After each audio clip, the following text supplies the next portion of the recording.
Good morning, Central Texas. Welcome to the second half of Kids Community Connections, 103.1 Kids FM. Yep, I'm Phyllis. I'm still here.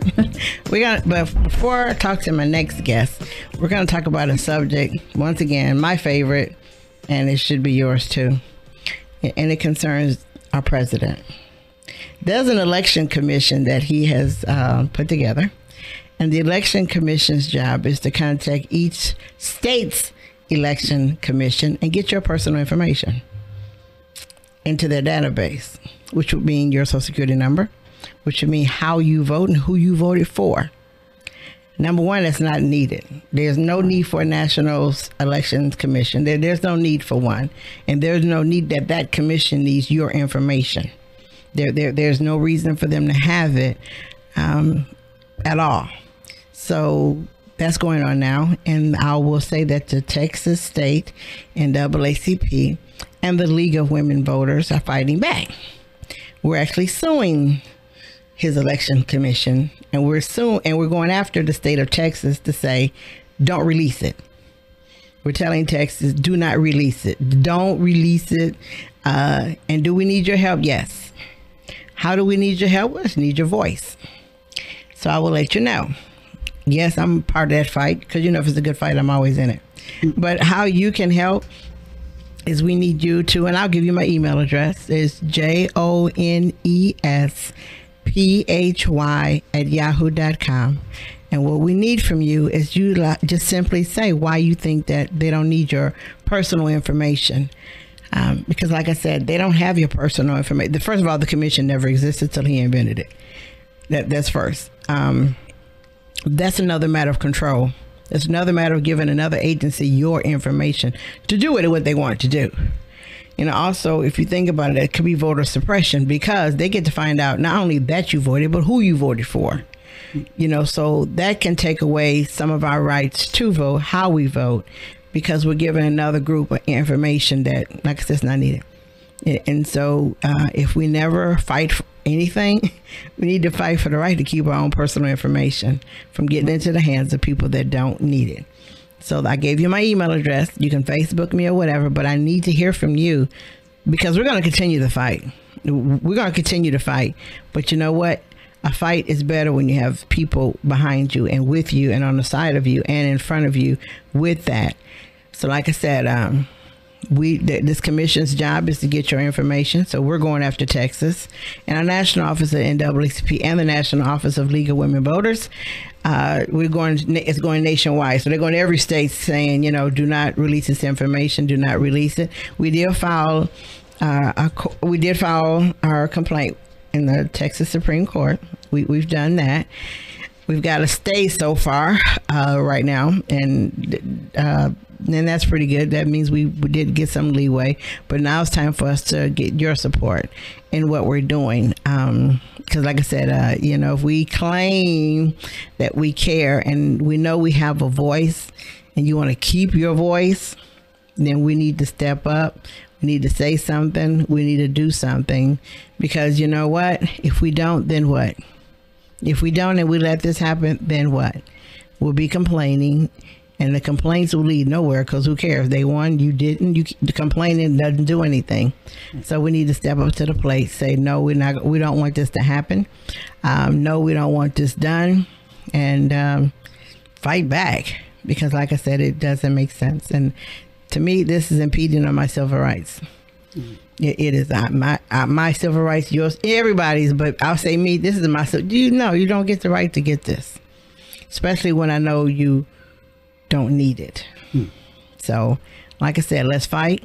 Contact me. You can even go to Kiss 103.1. We have an email on there. You can email me through the station's website. You can go there and do it. You can email me as my email address I gave you, or you can go on Facebook and just, let me know how you feel about it. And when you let me know, please don't say, this is how I feel, but don't print my name.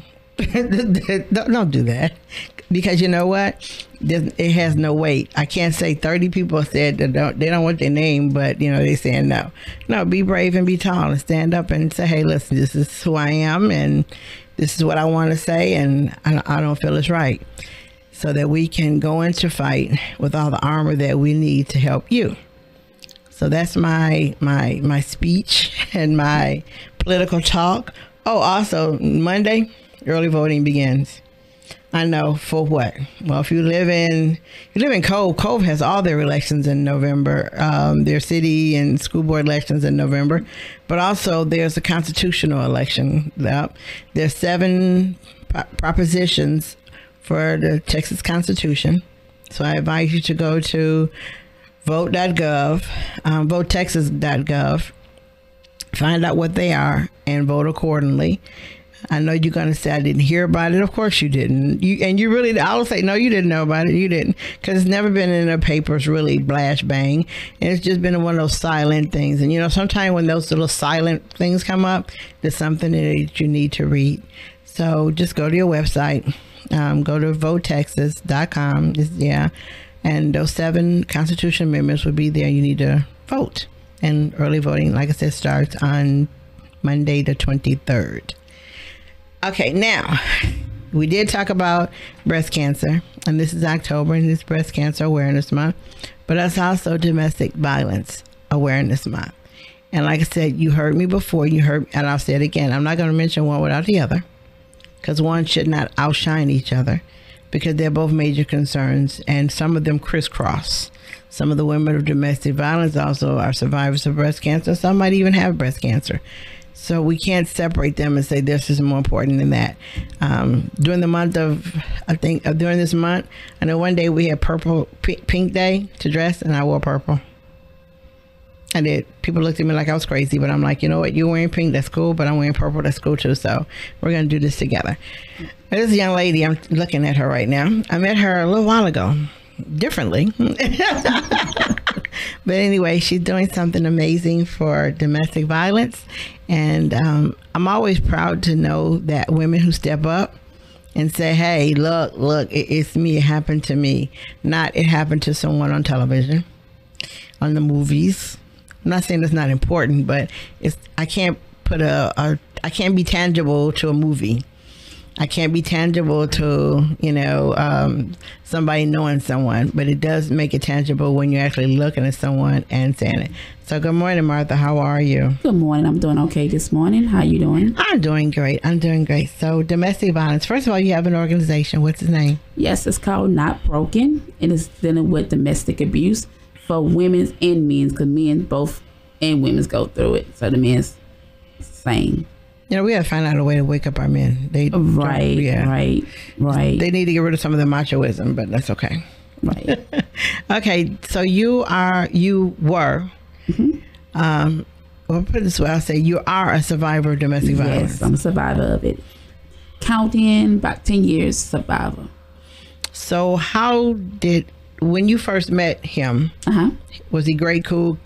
Oh, yes. He was everything. He was real. He was a gentleman. Open up corridors. I mean, he did for my children. For the 2 kids, I was pregnant with 1 when I met him. So yeah, he was a perfect gentleman. He did my oldest daughter's first birthday party. He was there when I had my 2nd baby. So yeah, he was. So underlining, thinking back right now, thinking back to then, and knowing what you know now, and what. Did he give you any signs that you didn't pay attention to? He gave me all the signs that I didn't pay attention to. He gave me all the signs. I just was like, know what? I'm going to pray. I'm about to win this war here. But he gave me all the signs. When we went living together, I didn't see the signs. Right. But after we moved in together, I saw the sign. That's when I learned that he was a drinker. Wow. That's when I learned that he don't like to come home. That's when I learned that there was other women, and that's when I learned too that he had some other issues going on. So those signs were there. Then you just were. I just like, I'm gonna win this battle. You had the Mother Teresa syndrome. Yes. Gotcha. Yes. And I was willing to take whatever it was that he was giving, as long as I was with him, and as long as I was able to benefit from everything that he was doing for me. So he won you over that way? Yes, he did. So what happened the first time that you realized He actually hit me. I got scared.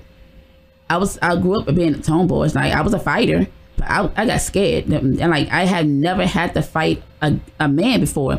So when he first did it, I had only, my mom was strict, so I had only, he was like my second, maybe third, fourth real relationship. And when it happened, I was like, wow, I didn't know what to do. I didn't know that what I done was actually wrong.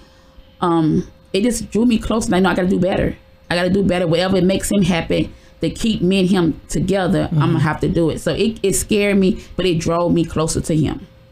Because you wanted to cloak and make sure that right the missing pieces, right. And I basically, you know what, I blame myself. So I gotta do whatever it is. I gotta do better on. So when it continued, where was your mind at that point? I lost myself in it. I mean, each time that it happened, I'm basically like, it's like, I gotta do better. I gotta do better. Whatever made him hit me or hurt me any kind of way, emotionally, physically, I had to do better. So I just lost myself into it. And I did go into like a stage that I had two little bitty kids. Right. And because of things that I was going through with him, amongst other things, I literally just took for that moment, the babies, I took them out the household me and him was in, and I took them to my mom and let my mom take care of them. I just worked and gave her my paycheck, and I just dealt with him because I didn't know how to take care of him. So did your mother know why you did that? I didn't tell her that was one of the reasons, but she knew it was another reason as well, that I didn't want them to knock on my door and take my kids. Okay. So it was some other issues going on that he was doing as well. Right. Wow. So when you realized that this is going to be a way of life unless I leave, when did you realize that? To leave it? When did you realize that, okay, you know what? I've done all these things to get him to not hit me again. None of them are working, so I need to do this. You know what? To be honest, I was still fighting. I didn't want to let go. I didn't want to let go. I didn't want to lose my husband. And I think it's because I didn't want nobody else to have him, because I had worked so hard to get this man to do what I wanted him to do at a point in time. I had gained so much with him. We had houses and cars, and we both had good jobs. So I fought for it. I didn't want to lose it. And besides God removing me, it was actually a police officer. The police knew us by name. He was at our house every weekend. Wow. Yeah. Every weekend. And literally, I did start fighting back. I let myself go. So I had gained all this weight. I went from a size 9, 10 to up to maybe a size 17 or 18. So I had gained all this weight because I had let myself go. Right. Yeah, I would keep my kids right. I kept my husband right, but I just let myself go. And even after I fought for it, I didn't want to let him go. I didn't want to let him go at all. So a police officer took it upon himself to say, I'm not coming to your house no more, you leaving? He actually begged me to leave. He had said, it was, we had a daughter that passed away, and I knew my ex-husband was cheating, and I knew the things that he was doing. Right. And this one lady was in all this in this ear, and we was fighting on a regular. But I started fighting back. And I was getting tired of the bruises on me. Right. So I started fighting back. But this one particular time, this cop was just kept coming every weekend, like he knew us by name. And he told me, he said, he's not good for you. Look at yourself. He's not good for you. And he said, now he's trying to put you in jail. And the reason why he trying to put me in jail, because I seen the text that he took the lady to my daughter's gravesite. So my reaction of a mother who lost her daughter, and you took another person to my daughter's gravesite, I bashed him side the head. I was like, I flashed. And the cop said, now he's trying to press charges on you. He said, you need to go. He said, go and don't ever look back. And I cried on this police. I'm like, I don't want to lose my house. I don't want to lose my husband. I don't want to lose things I worked hard for. But the house wasn't a house anymore, because when I was working for Homeland Security and I was stationed in Dallas, right, he moved the woman in the house with my kids, with her kids. So it wasn't your house. It wasn't, and I begged and I fought for my house back. And when I did go back home, it took me 2 months. I scrubbed walls. I threw away furniture. It just didn't feel like my home. So it never, even that was the last straw. It just never ever went back to feel like it was my home. Wow. So you left, and did you look back? I didn't go back home to him, but I still dealt with him.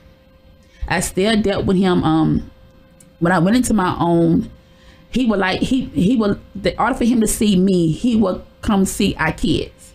Oh. And if I was dating anyone, if I was had friends, he would chase them away. And because at the time I was still married to him, I was still, thinking that, okay, we're going to try to work this out and move back. I really wanted to move away. Like, me and him just pick up and just move and just start over.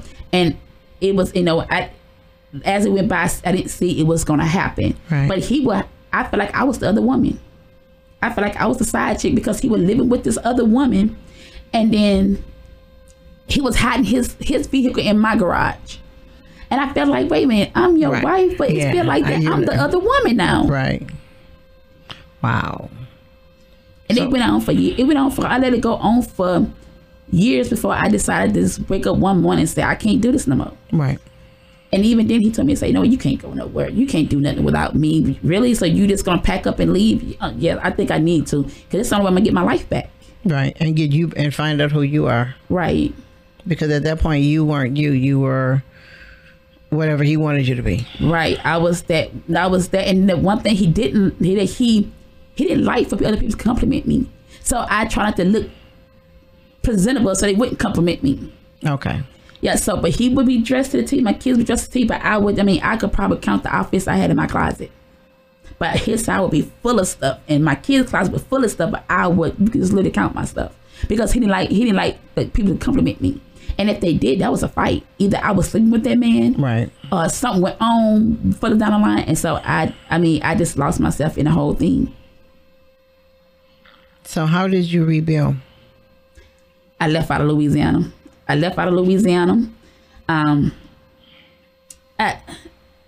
It took a while because I was still, even when I left out of Louisiana, me and him was still conversating. Okay. We were still conversating, but we'll be okay one week, the next week we'll be at each other's throat. And I had to deal with the other woman as well. I had to deal with her. And so I just woke up one morning and said, no, I'm just going to block everything of him. Mm-hmm. Right. And I started going to church, started changing. I saw a change in myself. And I started going out there buying myself stuff. I'm like, oh, this feels good to go pepper myself with nails, or go pepper myself, just my feet done. I'm getting my hair done. Because I learned how to do hair on my own because he thought, like, no, it's a waste of money. Why are you going to the beautician and getting your hair done? Learn how to do it yourself. Oh. So I learned how to braid hair. I learned how to do my stuff because I had all girls. I learned how to braid my daughter's hair. So I learned how to do it myself on me. So it felt good. So I started building myself then that way. And I unblocked him again. Yeah. And he said some hurtful things. And then, I knew it was a test, to see if I know what was my focus on. He just threw it in the ground. I literally felt on my knees crying and said, God, I just can't with him. And I blocked him and never looked back. I haven't seen him over maybe 8 years. Good. That's good. Yeah. When you finally told your mother what was going on, what did she say? My mom said she already knew. She knew, but she knew I could go back to him. Oh, okay. So why fight it? And then I know you're gonna go back to. And he did a lot of things for my mom. He kind of reminded me of Ike Turner. Okay, gotcha. Okay. He did everything, and I was like, you know what? My mom at one time, because the old people would say, no, well, you made your bed, lying, and made it hard lie. My mom was like, you going back, go back home, and I was like, I'll go back home and I just deal with it. And then to the point that I was like, you know what, I just can't keep going back. I can't do it no more. I can't. And the scars that I had in my face, I'm surprised I don't still have the scars. Right. Because I had a broke nose. Mm-hmm. I had numerous of black eyes. Numerous. I can't even count. But I'm surprised I even hear out of one of my ears because he literally stomped me one time. And I could hear it's ringing in my ear. But the healing, I don't show any kind of scars. Did your daughters know what was going on? My two oldest daughters did. What did they say? My oldest daughter, she used to cry to me, Mama, don't we just leave? Mm-hmm. My second daughter, she's quiet, right. But she knew what was going on. But if they talked amongst each other. Right. My third daughter, one who passed with cancer, she was talking about it as she was in her 6th stage, mm-hmm. that she knew. And she would start revealing things like, Mama, I'm like, what, girl, how you know all of this here? And she said, I didn't see it, but I know, Mm-hmm. But my last child, she didn't know at all. She didn't know at all. I basically was hiding it, trying to hide it from all. But the two oldest girls, every time there was a fight, they knew to come up out the house. Okay. Wow. So what have you instilled in your daughter so that they don't go and repeat what you did? First, I tell them, look at my oldest daughter, I always tell her, because she's totally opposite. She's strong. So she's not going to tolerate it anyway. Not in my second daughter. But my baby girl, I see her in me. I see her, you. And she, I try to tell her that, when you see the signs of he's being real aggressive, controlling, he wants you to do things for him and he's not doing anything for you, that, that's a sign that he got some issues. Mm-hmm. And I tell all my girls that, you just got to keep a lookout on things like the things that he do, what he do when you and him is together. And luckily, none of my daughters is dealing with that. Good. Luckily, yeah. That's good. So does he talk to the children you two had together? No, he don't talk to any of the kids. And he have a son that I also say is my son, mm-hmm. because I helped raise him, and me and his mom get along real good. He's I think he's 30, almost close to 30. Wow. And he don't even talk to him. So it's like these set of kids is over here and he don't say nothing they have to call him, and it's like silence. He don't say nothing. Then you have the other kids who's around him every day and they get to see him. And you have these kids over here that's hurting because my dad won't talk to me. Right. And so it switched the role, and I literally had to comfort my last daughter because it hurted her feelings because she was a daddy's girl. Okay. It hurted her feelings. She's like, she went to visit him. He's like, he wouldn't even look at me. He wouldn't look at me and say, she said, I felt like the woman was guarding us. I'm like, what? And literally before, I was like heated. I was like, man, I'm like, what? You do now. You switching mm-hmm. the script and you doing it on our kids. Right. Because he doesn't know. I mean, right. He doesn't know, but he doesn't know really. And he haven't seen our grandkids in years. That's on this side. Yes. But that can also be a good thing. Right. That could be a good thing. Yeah. And I'm so proud of our son because he's a totally different person. He's not his father. Good. Because a lot of times young men pick up that trait. They pick up the trait because they don't see another trait. They don't see another man doing the right thing. So sometimes the males, unintentionally, because they didn't intend to do it, but that's all they know, so they fall right to it. Right. Yeah. And he didn't. He's a big supporter of me because I think it kind of hurt him because he graduated and he wasn't there. He got married. He wasn't there. He haven't seen his grandkids. He's like 3 kids. My daughter is out here with her daughter, and he have 2 sons in Houston. And he might have seen him like twice at the most. But you still talk to him. I talk to his son, to the son, yeah. See, that's a good thing because at least he has somebody to lean on. Right. Yeah. Right. So that's good. So what would you tell women out today? What would you tell them that are in the Mother Teresa syndrome? And wait a minute, just in case anybody doesn't know what the Mother Teresa syndrome is you're trying to save everybody. You're trying to repair and rebuild somebody. And it's a syndrome that women get into. And sometimes it's not even an abusive relationship they're in. They're just in a relationship with a bum. Right. With a man, which is, no. But he wants everything his way. He's not abusing, mm-hmm. He's not hitting, but still, he's doing all these crazy things and you see they're crazy and you want to you see what could be good for him and you go out to try to do it to a person who doesn't want to do that. They want to contain me and however they are, they like it, but they could be better, so you try to move them on. And that's the Mother Teresa syndrome. Because that's what Mother Teresa did, tried to, do all those things, then we know it's impossible to do it. Because what we need to remember is when you're an adult and you start living the life that you want to live, it's kind of the Mother Teresa can come in and pull a magic thing and make you better. So we need to teach our girls, when you feel yourself going that direction, don't do it. So what would you tell someone today who's dating a person much like you talked about, who says, he's the world, he does this, he does that. Oh yeah. What would you say to her? I would tell her let it go, because it's not going to change. It's not going to change. All the things that you accomplished with him, it's materialistic. It's material things. You can always go back and get bigger and better things. But all it's going to do is going to just drag you. It's going to drag you down. It's not, you're going to end up losing yourself in it. Right. So my best advice is let it go. No, start a healing process now. Walk away from it now, because it's not going to get better. It's going to get worse. So have you ever sat somewhere and you're listening to women talk, and you're listening to the woman who just met this man, and like your ex-husband, all great, all fine, and you've heard her, oh, he does this for me, he does that, he does this. Have your ears perked up a little more when you've heard that? Yes, my ears perk up when I hear this, anything dealing with domestic abuse.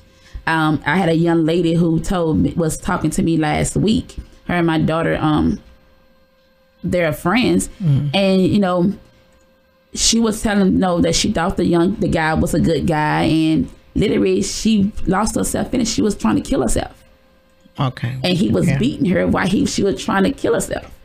And I was like, wow, and I just had, my heart hurt it. I had to reach out to her and say, you know what, it's not good. That's not good. Then you're pregnant. It's not good. Right. It's not good at all. The hardest women to reach, I talked to one, actually she opened up. And when she talked about all the women, and I'm not going to say all, but she talked about some of the other women, the pastor's wives. I have it, yes. Who has to keep up that front, who have to keep up I'm the pastor's wife. My job is to help you. Forget what I'm going through at home. And, we are the perfect family and all that. And she's getting abused when she goes home. I met a lady like that, and it was like, that's got to be not the worst, but that's also a bigger issue, because you have to present this united front to all the other women in the church. Yet when you go home, you're experiencing some of the same things that they've talked to you about, that you've counseled them about. You're going through it too. So I'm like, wow. But she was talking about that kind of abuse. And then when she reached out to somebody, you're the first lady of the church. How did that go? How did that happen? So, she says the comfort and arms weren't to her at first, because everybody like, well, don't you know what to do? But she didn't. She needed to keep up that united front. Right. I think a lot of us, we just keep up a front because we don't want no one know what goes on in our household. And we just keep hiding behind that mask. We don't want no one to know exactly what we're dealing with. And I want to say that the last time me and you spoke, you threw an idea at me that's been ringing in my head about how we just need to promote and speak up every day about it. And that's one of the things I'm pushing for. I want to be able to reach out and speak about it every day, and get someone if you in it now, let me help you, show you how to come up out of it. Let me show you, can you tell that I went through all of this? Yeah. And promote it more, because we don't mind talking about other things. Right. We don't. We'll talk about what happened in the news. We'll talk about reading about her story, and we're going to reading hers, and we'll talk about all that, but when it comes to domestic violence, we lift the carpet and we sweep it under there and we put it back down. Child sex trafficking, which is also a violence, we lift the carpet under that and we sweep it under there and we put it back down. And like I said, and then when that carpet hump becomes a mountain, you wonder, so how did that happen? But it happened because we didn't talk about it. Yeah, and I learned that I'm learning every day men go through it. I actually talked to a young guy that was married to was married for like, I think he said a couple of years, and his wife was the abuser. Yeah, he was the victim. Like, what, really? And that's when I'm like, wow, it's true. Men do go through the abuse, but men have to keep up. Well, no, they think they have to keep up that macho facade. Right. You know, yeah, if she is, men will take her out. But you have men who solely believe in not hitting women, so they end up getting whooped because they solely believe that if I hit her, I'm a killer. If I hit her, I'm going to go to jail, and I'm the man of the house, so maybe I can fix. I'm supposed to be able to fix this. And yet he said he almost went to jail because the police really thought he was the one that hit her, and if it wasn't for his neighbor who seen it, and the cop was like, "What, really? You know, this little woman, this man." And the next time, like, yeah, she's the one that did it. And so she ended up going to jail behind it. Man, that's wild. Well, I want to thank you for coming on the show this morning. You're welcome. Thank you for having me. We have to take this event, and I'm saying event of educating us about domestic violence and all the other violences, and we need to just bring them all together and out. Just, you know, like I said, to open people's mouth and say, listen, this is what you need to listen to and talk to. And, you know, we're having conversations with people, we need to talk about it. Right. You know, we really do. I'll say last weekend for the NAACP State Convention, I did a sex trafficking workshop. Most of the women walked in there and men walked in there with the assumption that it's not that bad. After we started talking, I saw all mouths look like, you know, they were giving me the "you got to be kidding" look, you know. And as the training kept on, they're like, for real, you know, and as scenes kept going on, you saw them looking like a train that hit them in the head, you know. And it was a 45-minute training, but we talked for an hour, and all of them said, "Listen, this is not enough time." They all did. They said, "We need no more. It's some more," you know. But they all felt bad because they came in thinking, that's just a few places. That's not as bad. Oh, wait a minute. And then they realized what it was. And then when we told them that women are the largest ones that traffic kids, because it's easier for a woman to pick up a child than it's for a man. Because we're women, we mothers, we naturally nurture. So we can actually con that girl or that boy to come with us, and then we let them know women do it too, you know, and retired soldiers do too. But, you know, we talked about it, and that would be the same with domestic violence. People go, it's not. But the more you talk about it and put it in people's face where you say, I was, it's me, then they get to talk, they get to know more about it. But we're going to work together because I have an idea that we can do to bring more light to areas that there's no light. Okay. And I want to thank everyone for listening to Kids Community Connections this morning. I hope you learned a whole lot. You should have some notes. Oh, first of all, back up. How can we reach you? I'm on Facebook under Francine Payne. Okay. Spell Payne for those who don't. Payne. Francine, Francine. Okay. On Facebook. I also have a Martha Young page too. I don't be on this much, but I'm usually on Francine Payne page the most. My organization is Not Broken. And I have a blog. It's called Speak Loud. Okay. And if you can reach me, my number is 985-956-1149. Okay.